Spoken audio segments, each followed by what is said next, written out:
Hello everyone, this is lecture number 2, CMA Indirect Tax Intermediate. So in last classes you have already listened about lecture 1 and I have discussed about indirect tax. So in this class I will explain some basic details about indirect tax. So this is lecture number 2 or you can say this is class number 2. So let's get start. तो देखिए यहाँ पर ज़रूरी नहीं है कि मैं English में ही बोल के आपको सुनाऊँ। मैं यहाँ पर दोनों लैंग्वेज को मिक्स करके बोलूँगा और ख़ासकर मैं यहाँ पर हिंदी ही ज़्यादा बोलने वाला हूँ क्योंकि ख़ासकर लोग यहाँ पर हिंदी ही समझने वाले हैं। तो आइए स्टार्ट करते हैं। तो देखिए सबसे पहले यहाँ पर आपको मैं बेसिक डिटेल में समझाना चाहूँगा, एकदम ध्यान समझना। और इनडायरेक्ट क्लास जो है आपका एक भी नहीं जाएगा, पूरी तरह से क्लियर हो जाएगा। जीएसटी जो सीएमए इंटरमीडिएट में ये सब आने वाले होते हैं, तो जीएसटी आपका पूरी तरह से क्लियर हो जाएगा। और इनडायरेक्ट टैक्सेस में जितने क्वेश्चंस हैं वो बारी बारी से हम क्लियर कर देंगे। तो आइए समझते हैं। तो इन प्री जीएसटी रिजाइम आप देख सकते हैं कि India indirect tax was highly fragmented. तो लास्ट क्लास में हमने बात किया था कि जीएसटी क्या है, गुड्स एंड सर्विस टैक्स है। और यहाँ पर मैं बता दूं कि जीएसटी एक तरह से जैसे देखा जाए तो यूके और फ्रांस, वहाँ पर अगर देखा जाए तो वहाँ पर सिस्टम जो है जीएसटी का वो डिफरेंट है। वहाँ पर अभी भी जैसे कि यूके एंड फ्रांस की बात की जाए, यूके एंड फ्रांस, तो वहाँ पर अभी भी क्या कौन सा सिस्टम है, तो मतलब आप कह सकते हो कि सेंटर जो टैक्स कटते हैं वो सेंटर गवर्नमेंट के थ्रू ही कटते हैं। तो अभी भी वहाँ पर जीएसटी का कोई ये सुझाव देखने को नहीं मिलता है। तो यहाँ पर देख लिया जाए तो यूके की बात करी जाए तो जीएसटी बिगन इन 1954। तो यूके यानी इंग्लैंड की बात करी जाए तो जीएसटी जो है ये बिगिन कब हुआ, ये 1954 में इसका स्टार्टअप हो गया था जीएसटी। और अमेरिका की जैसे बात रही यूएसए, तो वहाँ पर अभी भी जीएसटी नहीं है। तो अमेरिका में जीएसटी अभी भी नहीं है। तो देखिए जैसे कि यूके में मैंने बोला कि ये 1954 से स्टार्ट हो गई, ठीक है। तो सेंटर के द्वारा यहाँ पर जीएसटी काटी जाती है।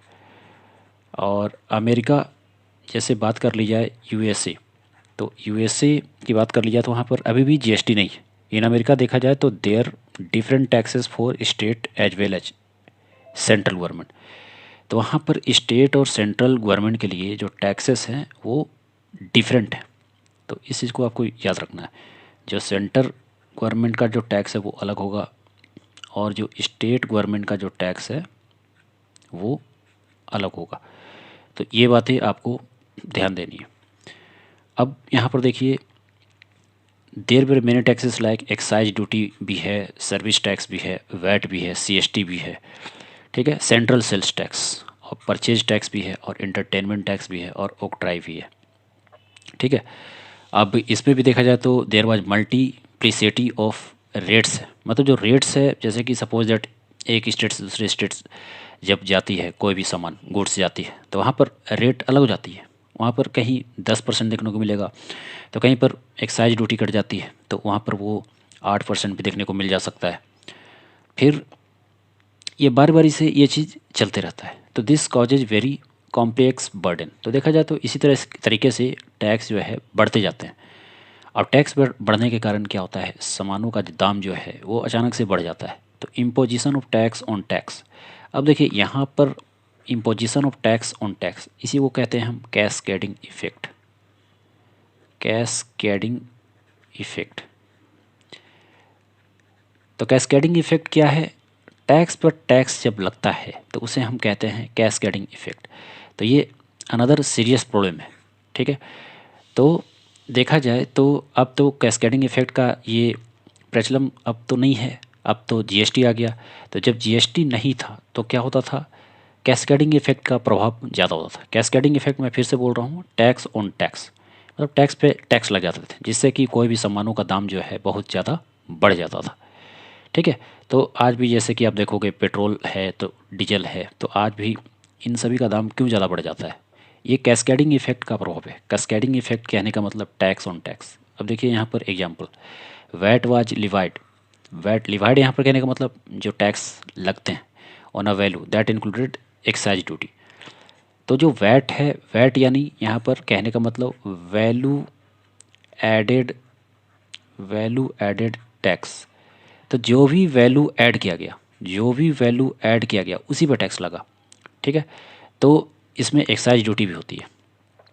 तो input tax credit chain broke as goods move from one state to another. अब ये इनपुट टैक्स क्रेडिट क्या है मैं सब बताऊंगा, आप बस विस्तार से सुनते रहिए, मैं सभी चीज़ को क्लियर कर दूंगा। तो देखिए, मेनली मैं आपको बता दूं कि कैस्केडिंग इफेक्ट, टैक्स पे टैक्स लग जाना, इससे क्या हो जाता है, सामानों का दाम बढ़ जाता है और इसी के चलते यहाँ पर जीएसटी को लाया गया। तो इस चीज़ को आपको मेनली ध्यान देना है। ठीक है, तो टैक्स पे टैक्स लगना यानी कैस्केडिंग इफेक्ट। अब हम आगे बढ़ते हैं और इनपुट टैक्स यहाँ पर जो मैं समझा रहा था इस सब अभी मैं क्लियर कर दूंगा। इसको नेक्स्ट क्लास में हो सकता है क्लियर करूँ या इस क्लास में क्लियर करूँ, ये डिपेंड करता है। ये डिपेंड करता है कि कौन सा टॉपिक में आपको ये चीज़ को समझाऊँ, क्योंकि अभी मैं डायरेक्ट समझाऊंगा तो ये क्लियर नहीं होगा। ठीक है, अब बस लेक्चर को ध्यान से सुनते रहिए, एक से एक चीज़ क्लियर हो जाएगा, कोई भी चीज़ नहीं छूटेगा।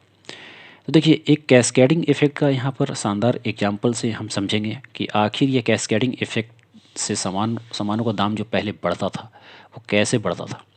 इसी चीज़ को हम यहाँ पर समझने वाले हैं। और मैंने आपको बताया कि कैस्केडिंग इफेक्ट को हटाने के लिए, कैस्केडिंग इफेक्ट को हटाने के लिए ही यहाँ पर जीएसटी को लाया गया। ठीक है, अब जैसे कि पिछले क्लास में हमने पढ़ा था कि वन नेशन वन टैक्स है। ठीक है, अब देखिए हम समझेंगे कैस्केडिंग इफेक्ट कैसे ये काम करता था। पहले तो होता क्या था कि कोई भी जैसे मैन्युफैक्चरर है, यहाँ पर जैसे ए नाम का कोई मैन्युफैक्चरर है और किसी डीलर बी को ये सामान को क्या करता है, सेल करता है, और इसका जो दाम है कितना है, दाम है 1,00,000 रुपीज। तो 1,00,000 रुपये में ये सामान को सेल करता है। ठीक है, अब ये सामान कहाँ से लाया, ये सामान लाया गुजरात से, और जो डीलर बी नाम का जो डीलर है वो कहाँ का है, हरियाणा का है। तो वो उसको बेचता है। तो he is liable to collect pay excise duty and central sales tax at the rate of 12%, 2%। देखिए ध्यान से समझना, यहाँ पर जब उसने सामान को बेचा तो 1,00,000 में बेचा, तो वहाँ पर एक्साइज ड्यूटी इसे देनी पड़ गई। फिर से समझना आप, ए ने बी को सामान को बेचा, ए ने बी को बेचा, तो बी को बेचा कितने में बेचा, 1,00,000 में बेचा। तब 1,00,000 में जब बेचा तो इस पर एक्साइज ड्यूटी यहाँ पर लग गई, एक्साइज ड्यूटी लग गई। तो 1,00,000 का 12% अगर आप लगाओगे तो ये कितना आएगा, 12,000, 12,000। तो यहाँ पर ये 12,000 को जोड़ दिया जाएगा, तो कितने बन गए, 1,12,000। अब क्या हुआ कि जब ये सामान जब एक जगह से दूसरी जगह जाता है तो यहाँ पर सेंट्रल सेल्स टैक्स भी देना पड़ता है। Central sales tax, excise duty तो देना पड़ेगा, एक्साइज ड्यूटी तो वो तो देना ही पड़ेगा, क्योंकि खासकर जब सामान बनते हैं, देखिए मैं बता रहा हूँ यहाँ पर सामान को मैन्युफैक्चर किया गया, जब सामान मैन्युफैक्चर होते हैं, बनते हैं, तो यहाँ दिया जाता है एक्साइज ड्यूटी। और सामान को जब शिफ्ट करते हैं एक जगह से दूसरी जगह तो वहाँ पर देना पड़ता है क्या, कस्टम ड्यूटी। कस्टम ड्यूटी मतलब एक जगह से इंपोर्ट एक्सपोर्ट जब आप करते हो तो वहाँ देना पड़ता है कस्टम ड्यूटी। तो यहाँ पर सामान क्या हो रहा है, मैन्युफैक्चर हो रहा है, तो मैन्युफैक्चर हो रहा है तो यहाँ पर एक्साइज ड्यूटी देना पड़ गया 12%, तो 12,000 लग गई। तो 12,000 लगने के बाद 1,12,000 ये टोटल बन गया। अब इस पर क्या हुआ, सेंट्रल सेल्स टैक्स, तो सेंट्रल गवर्नमेंट को सेंट्रल सेल्स टैक्स भी देना पड़ गया। अब कितने का देना पड़ गया, 2,240।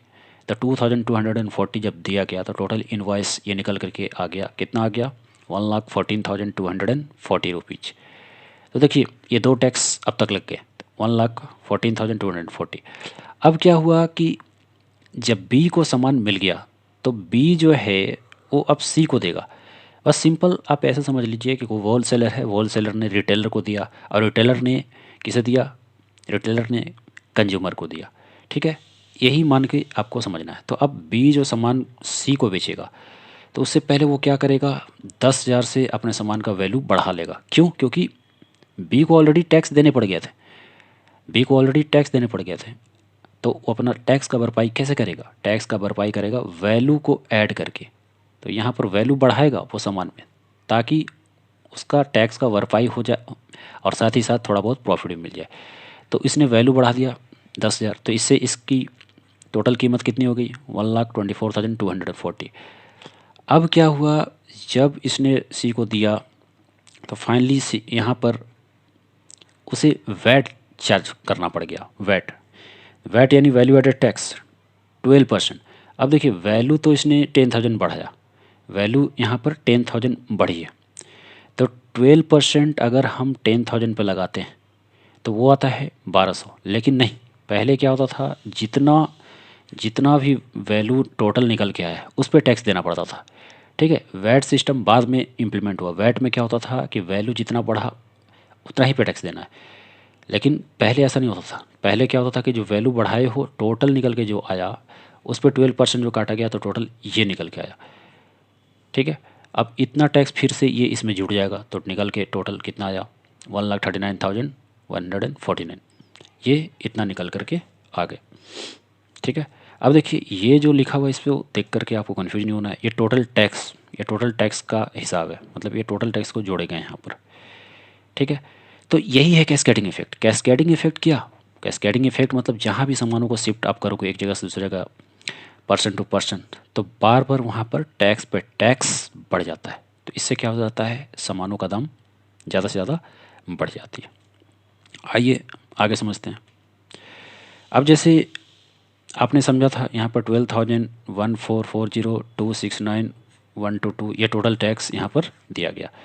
तो यही है आपका कैस्केडिंग इफेक्ट।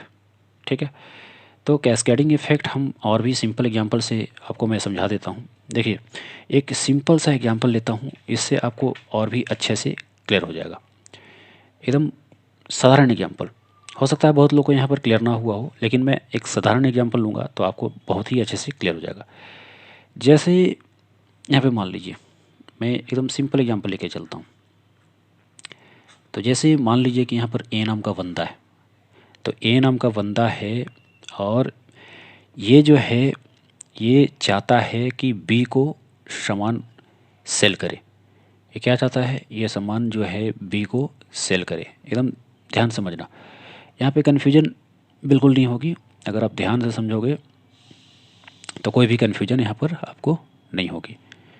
तो अब देखिए ए नाम का बंदा है, ये क्या करता है, सबसे पहले तो अपना रॉ मटेरियल जो भी मैन्युफैक्चर कर रहा है, सपोज कीजिए कि ये 100 रुपीज़ पर मैन्युफैक्चर किया, तो 100 रुपीज़ पर जब ये मैन्युफैक्चर कर रहा है तो अब क्या हुआ कि 10% यहाँ पर सेल्स टैक्स इसको देना पड़ जाएगा।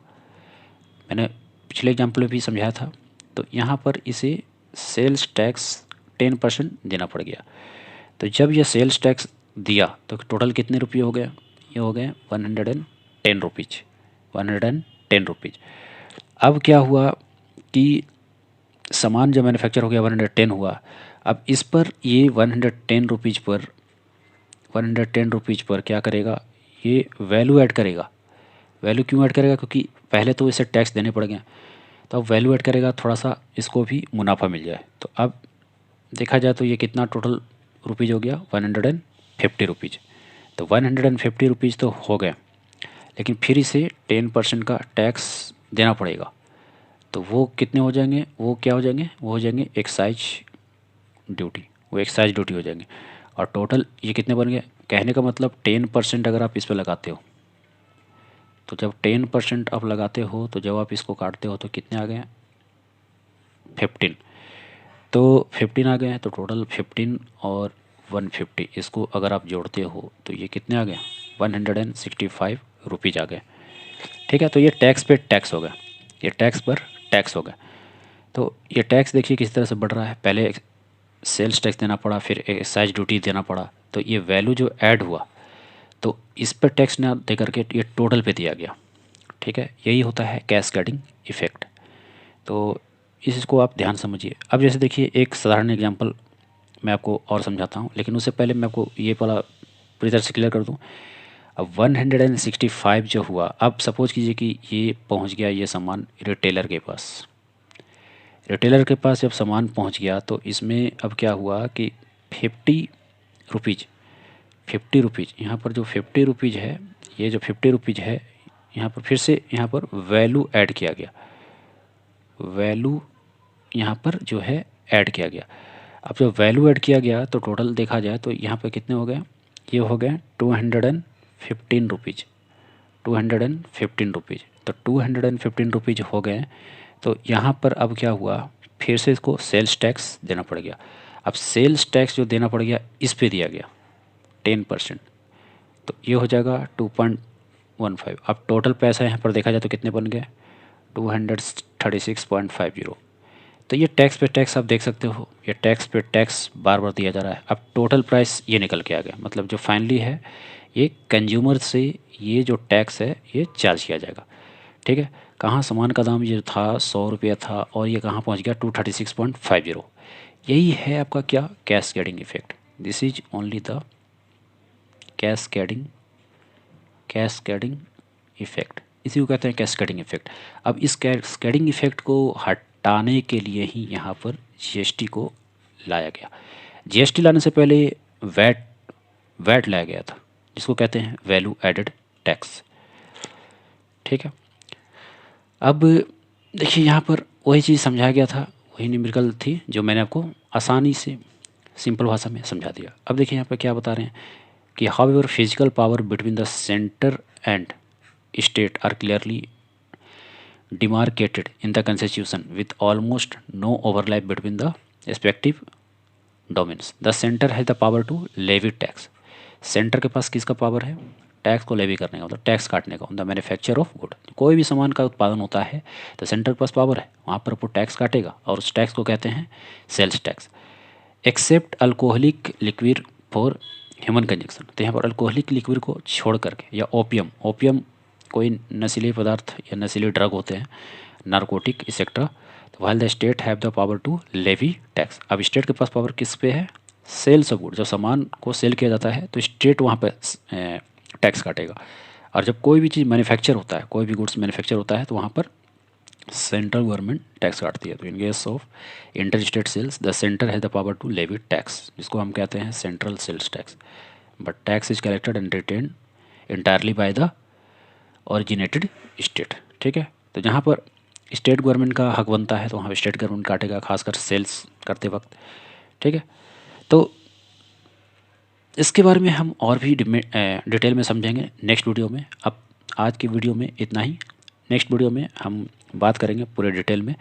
अब थोड़ी सी मैं इसको कॉन्स्टिट्यूशन के बारे में बता दूं कि ये जो जीएसटी लाया गया यहाँ पर 101st अमेंडमेंट एक्ट में लाया गया। अब अमेंडमेंट एक्ट क्या है, यहाँ पर संशोधन हुई 2016 में, तो इसी के तहत जीएसटी को लाया गया। हम समझेंगे इसी को एकदम विस्तार से डिटेल में नेक्स्ट लेक्चर में। तो टेंशन नहीं लेना है, यहाँ पर एक एक चीज़ को हम समझेंगे, क्लियर करके समझेंगे। और कैस्केडिंग इफेक्ट आपने समझ लिया, हम और भी आसान से समझेंगे। वैट कैसे कटता था वो भी समझेंगे, जीएसटी नेटवर्क क्या है, जीएसटी में ई वे बिल क्या है, एक एक चीज़ को हम समझेंगे। तो आज के लिए इतना ही, मिलते हैं नेक्स्ट वीडियो में।